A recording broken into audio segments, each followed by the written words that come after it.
A lot of people get mad when they hear a streamer say streaming is harder than a 9 to 5. But I shit you not, streaming is harder than your 9 to 5. And it took me 9 months to understand what YouTube is about. And I'm a smart guy. YouTube is not about views. YouTube is not about getting clout. YouTube is not about getting rich. YouTube is about storytelling. It's about storytelling. Until you understand that YouTube is about storytelling, I started streaming every single day of 2025, and it literally almost killed me. No cap, guys. It literally almost killed me. So back in 2023, I was a car vlogger, stereotypical materialistic car vlogger. I had a McLaren 570S and a Porsche, and I would just make vlogs once a week, basically. And little by little, I started noticing there was a shift on the internet. Some of my favorite content creators started live streaming and they stopped making vlogs. And that got me thinking, man, why don't I give it a try? November the 12th, 2024 was the day I started live streaming, and I have streamed every single day until today. It almost killed me. It almost killed me. So I wanted to come to you guys today and give you guys a little bit of the backstory, some warnings, some inside knowledge, so that you don't make the same mistakes that honestly put my health at risk. Not only my physical health, my mental health as well. I thought to myself, yo, live stream is gonna be super easy. Boy, was I wrong. One day, I reacted to FouseyTube. Now, I know what you're saying. Don't judge me. Don't judge me. Hear me out. Let me finish. I reacted to FouseyTube. And that day that I reacted to FouseyTube was the first day I got 100 concurrent viewers in my stream. And it gave me an idea. What would happen if I watch Fousey while he's live? And that's where my restreaming arc began. I started watching FouseyTube live, and I was averaging 100 to 200 concurrents. That lasted for about a month and a half, maybe 2 months. And I decided to switch things up and watch Kai Cenat. We got 2,000, and from that day on, we just watched Kai Cenat every single day, chat.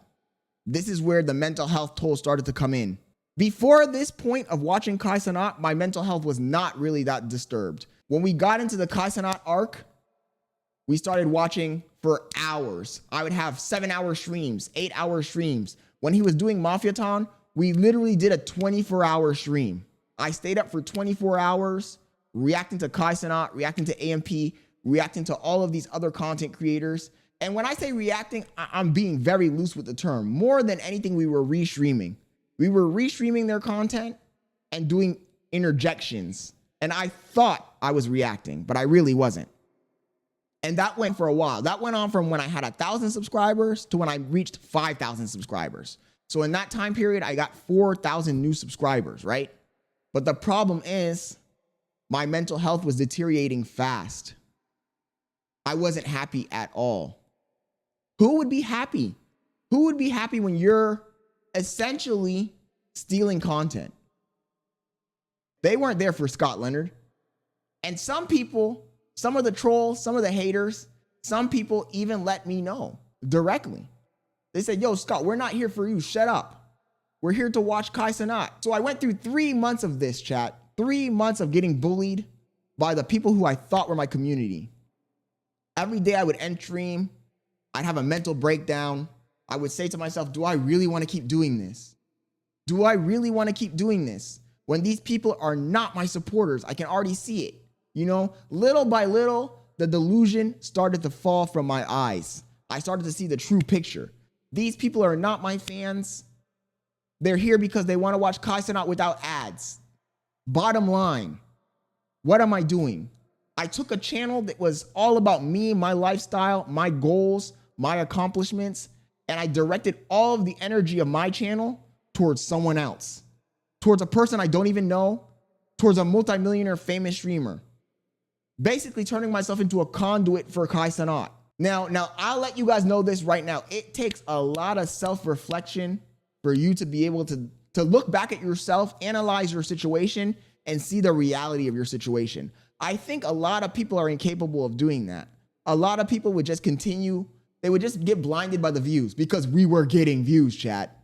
We were getting views. We were getting views, boy. I had a stream where we had 5,000 concurrent viewers. 5,000 concurrent viewers for like 6 hours, chat. Mind you, my channel's monetized. So during this time period, the channel was printing money. We were getting donations. We were getting more subs. We were getting new members and YouTube ads. We were printing money, but it wasn't worth it. That's the takeaway here. If anything from this video, I hope you take that away. It wasn't worth it. Why was it not worth it? Because we were not being our genuine self. We were focusing too much on the views, too much on analytics. And more than anything, we were propping up someone else. It doesn't matter. It doesn't matter if you're propping up Kai Cenat. It doesn't matter if you're propping up Aiden Ross. It doesn't matter if you're propping up Neon, FuziTube, Hasanabi, Asmongold, Tectone, Phantom. If you have a channel and you're a React content creator and all you do is react to other people, that becomes unfulfilling so fucking fast. So the first takeaway, if you're trying to be a streamer and you're gonna do this thing for real, the first takeaway is that you need to make the channel all about yourself or you're never gonna be happy. Takeaway number 2, you need to have a clear vision of what streaming is about. Not just streaming, what content creation is about in general. You know, it took me, I'm 9 months in, chat, 9 months in. And it took me 9 months to understand what YouTube is about. And I'm a smart guy. I'm a self-reflecting smart guy. It took me 9 months to find out what YouTube was about. YouTube is not about views. YouTube is not about getting clout. YouTube is not about getting rich. YouTube is about storytelling. It's about storytelling. Until you understand that YouTube is about storytelling, you're not gonna make it. And even if you do make it, you're not gonna be happy. You're not gonna be happy. The people don't care about how many views you're getting, man. They don't care about what car you're driving. They don't care about how much money you're making. They don't care. What they care about is the story. The story. That's what people get invested in. And it took me 9 months of streaming every single day to get that through my skull, to understand it. And it's a crazy thing, chat. It's a crazy thing because I watched so many videos about YouTube and how to become a YouTuber and how to become a streamer. And I heard many streamers say the exact same thing, and it went through one ear and came out the other. And I guarantee you, if you're not up, if you haven't woken up yet, wake up. Wake up. If you haven't woken up yet, when I just said that, it went through one ear. It went in one ear and it came through the other two. Because it's something that you can hear a million times, but until you really start understanding it, you're not gonna do it. You're not gonna do it. So back to the story, guys. At this point, it was a grind. I wasn't even doing it because I wanted to do it. I wasn't doing it because it was fun. I wasn't even having fun. I'm looking at a screen with 1,000 people in it. They're all chatting. They're all saying stuff. And I am dead inside. I'm dead inside. My mind is gone.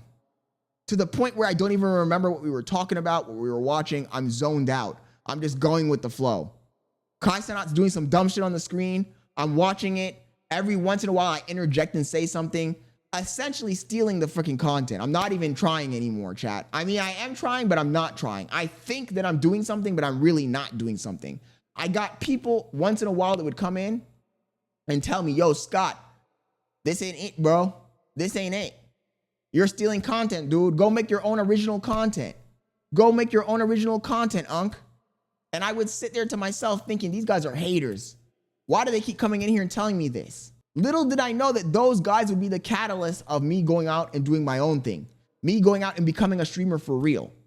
Because when I was reacting to Kai Cenat, when I was reacting to AMP, if I go back now and look at those videos, I will tell you right now that I was not a streamer. When I was doing React content, even when it wasn't live, let's say I wasn't watching Kai Cenat live, I was watching some other video and I was reacting to it, I was not a streamer. Reacting to content is a small percentage of what you do as a streamer. As a streamer, what you need to do is you need to become a cult of personality.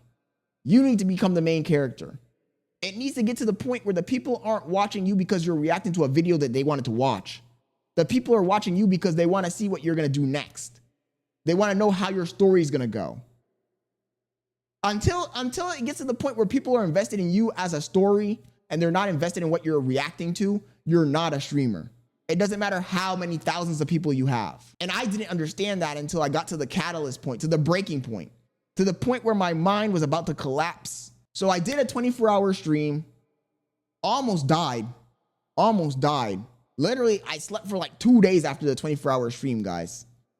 Pushing myself to the extreme, stealing content from other people. For what? For nothing. You know why? Because once I realized the reality of YouTube, once I realized that what I was doing wasn't it, I had to start all over.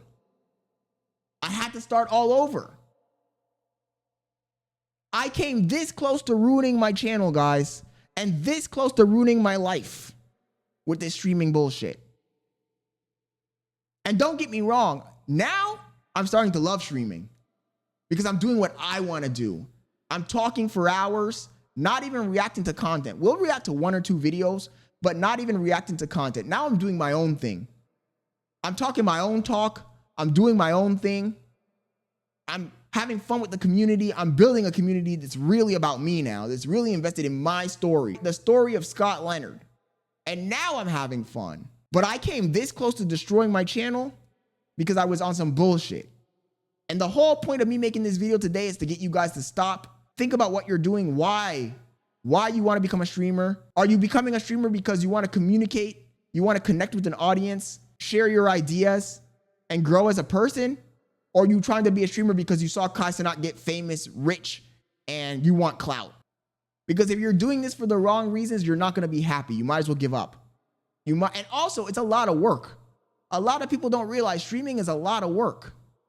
Look, you might not have to edit videos anymore, but you still got to plan a lot. You got to think. You got to be able to talk off the cuff.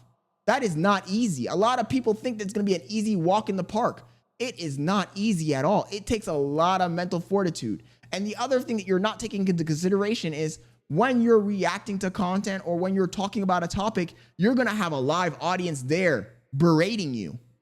Not everybody's going to be a fan. I have plenty of haters, guys. I have plenty of haters, and they take shots at me whenever they can. Whenever they can. It doesn't matter what the topic is. In fact, I'll come into my stream with a topic, and the haters will actually stun lock me and make me change the topic. Before I know it, I'm talking about something completely different. You need to have a strong mindset if you're going to get into this game, guys. If you're going to get into the streaming game, you have to have a strong mindset because it is not going to be easy on your mind. It is not going to be easy on your mind. Streaming is one of the hardest things that I've ever done in my entire life. And I'll tell you one thing, guys. A lot of people get mad when they hear a streamer say streaming is harder than a 9 to 5. But I shit you not, streaming is harder than your 9 to 5. When you start off as a streamer, in the very beginning, when you're a no name, nobody knows who you are, streaming is harder than a 9 to 5. It's almost a 24-hour job. You got to do your streams. You got to make your clips. You got to share your clips. You got to respond to comments. You got to deal with trolls. You got to network. Streaming is a lot of work, guys. You got to watch other content so you know what's going on in the world, so you have something to talk about. It is not a walk in the park. So if you think that streaming is going to be a walk in the park and your mind is not going to get all messed up, you're wrong. You're wrong. And the worst thing about it is the content that the topics and content that get the most views, the most interaction, are the most toxic, degenerate, brain rot topics. So if you're not careful, you'll get complete brain rot. Not to mention, you got to deal with the parasocials and the trolls. I've had my taste of both.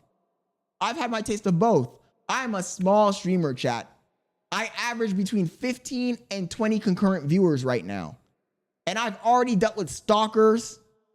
I've already dealt with extreme haters. I've already dealt with threats. I've already been doxxed. Like I said, streaming almost killed me. It almost killed me. If you're doing content that you're happy with, if you're talking about topics that you're happy about, that interest you genuinely, then the occasional hater is fine. But if you're reacting to content that you hate, brain dead, brain rot content, and on top of that, you got parasocials and haters, you're going to lose your mind. There are so many times I ended stream and I had to go fill the bathtub up with warm water, pour some Epsom salt in that bitch, and soak for an hour just contemplating my life, having an existential crisis. Many nights, chat, many nights. Streaming has its own catch-22 as well. A lot of people think if they stream more, they're going to get more viewers. It doesn't work like that either. You got to really put yourself out there. And if you lose track of the vision, if you get lost in the weeds of analytics, you're going to lose yourself so fast. Before you know it, you're going to be up shit's creek. You're not going to know who you are, what you like. You'll lose your entire personality. You'll be depressed. You'll be depressed when you have 10 viewers, you'll be depressed. When you have 1,000 viewers, you'll be amped up. You'll let the chat control your entire life. If you're not careful, you'll lose yourself doing this. And you might not want to heed my warning now because the shiny lifestyle of the rich and famous is very alluring. But if you get it the wrong way, you're not going to be happy. It's going to cost you everything. The burnout is real. After a while, even the thought of streaming starts to bother you when you're doing something you're not happy with. So my takeaway here is that you need to stay focused. You need to remember that content creation is not about views. It's not about fame. It's not about clout. It's about making a story. And I hope you guys enjoyed this story. I really do. If you enjoyed this story, make sure you subscribe, turn on notifications, hit that like button, share this with your friends, with other people that are trying to become streamers. And tune into our streams, guys. We stream every single day at 6:30 p.m. Eastern Standard Time. That way you can get caught up with the Scott Leonard story. Anyways, I just wanted to share this with you guys. I hope you enjoyed it. I'm out. Peace.